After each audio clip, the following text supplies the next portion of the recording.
Hi நண்பா நண்பீஸ். வரப்போற பட்ஜெட்ல கண்டிப்பா இந்த வாட்டி நெறைய குட் நியூஸ் இருக்குன்னு சொல்றாங்க. நெறைய விஷயத்துக்கு தளர்வுகள் குடுக்க வாய்ப்பு இருக்கா? வருகின்ற பிப்ரவரி 1 மத்திய நிதி அமைச்சர் நிர்மலா சீதாராமன் பட்ஜெட் தாக்கல் பண்ண போறாரு. இதுக்காக முக்கியமான ப்ரப்போசல்லாம் வந்து பல்வேறு தரப்புல இருந்து வைக்கப்பட்டிருக்கு.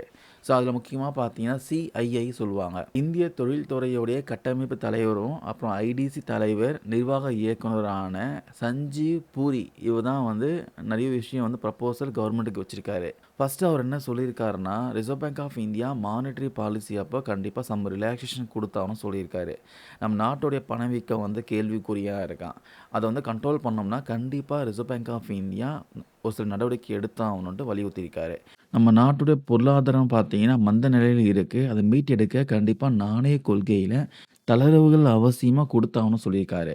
இன்ட்ரெஸ்ட் ரேட்லாம் கம்மி பண்ணியாகணும்னு சொல்லியிருக்காரு. அதுக்கப்புறம் நாட்ல பார்த்தீங்கன்னா, உணவு பணவீக்கம் வந்து அதிகமா இருக்கு. அதனால கண்டிப்பா இந்த உணவு பணவீக்கத்தையும் கண்ட்ரோல் பண்ணியாகணும். இதுக்காக சம் ரிலாக்சேஷன் கவர்மெண்ட் வந்து இந்த பட்ஜெட்ல அனௌன்ஸ் பண்ணியாகணும்னு சொல்லியிருக்காரு. அதுக்கான ஒரு சில ப்ரப்போசலும் வச்சிருக்காரு. முக்கியமா இந்த பருவநிலை மாற்றம் இது போன்ற காரணத்தினால உணவு பணவீக்கம் பார்த்தீங்கன்னா அதிகமா இருக்கு. நம்ம ரிசர்வ் பேங்க் ஆஃப் இந்தியாவுடைய அடுத்த நாணய கொள்கை கூட்டம் வந்து பிப்ரவரி 5லிருந்து 7 வரைக்கும் நடக்கும். இந்த நாணய கொள்கை கூட்டம் வந்து யார் தலைமையில் நடக்கப் போகுது பார்த்தீங்கன்னா, இப்ப புதுசா நியமிக்கப்பட்டிருக்க கவர்னரான சஞ்சய் மல்ஹோத்ரா தலைமையில் தான் நடக்கப் போகுது.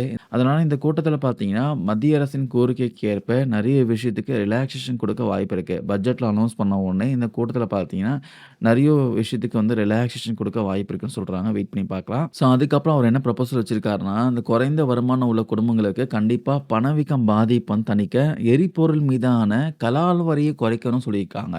கலால் வரிய குறைச்சா கண்டிப்பா வந்து gas cylinder price, petrol, diesel price எல்லாமே குறையறதுக்கு வாய்ப்பு இருக்கு. மேலும் வருஷத்துக்கு பார்த்தீங்கன்னா, 20,00,000 வரைக்கும் வருமானம் ஈட்டும் நபர்களுக்கு விதிக்கப்படக்கூடிய வருமான வரி விகிதத்தையும் குறைக்கணும்னு வலியுறுத்தியிருக்காரு. இந்த இரு நடவடிக்கையை செயல்படுத்தினா, கண்டிப்பா பொருட்கள் விலை குறைந்து, நுகர்வோர் செலவினங்கள் அதிகரித்து, பொருளாதார வளர்ச்சிக்கு வழிவகுக்கும் அப்படின்னு சொல்லியிருக்காரு. அதே சமயம் அரசின் வரி வருவாயும் அதிகரிக்கும்னு சொல்லியிருக்காரு. அதுக்கப்புறம் இந்த மத்திய பட்ஜெட்ல வேலைவாய்ப்பு உருவாக்குவதை வந்து முன்னுரிமைப்படுத்தணும்னு சொல்லியிருக்காரு. குறிப்பா வந்து உழைப்பு திறன் அதிகம் தேவைப்படும் துறைகள்ல குறிப்பிட்ட விதிமுறை மாற்றம் செய்வது ரொம்ப முக்கியம் சொல்லியிருக்காரு. அப்பதான் அந்த வேலைவாய்ப்பு அதிகரிக்கும் சொல்லியிருக்காரு. இவர் ப்ரொபோசல்லாம் வச்சு பார்த்தா, வரப்போற மத்திய பட்ஜெட்ல நெறைய ரிலாக்சேஷன், வருமான வரி சம்மந்தப்பட்ட ரிலாக்சேஷன் ஆகட்டும், முக்கியமா வந்து பொருளாதார மந்த நிலைய வந்து கண்ட்ரோல் பண்றதுக்காக நெறைய விஷயம் பண்ணதுக்கு வாய்ப்பு இருக்கு.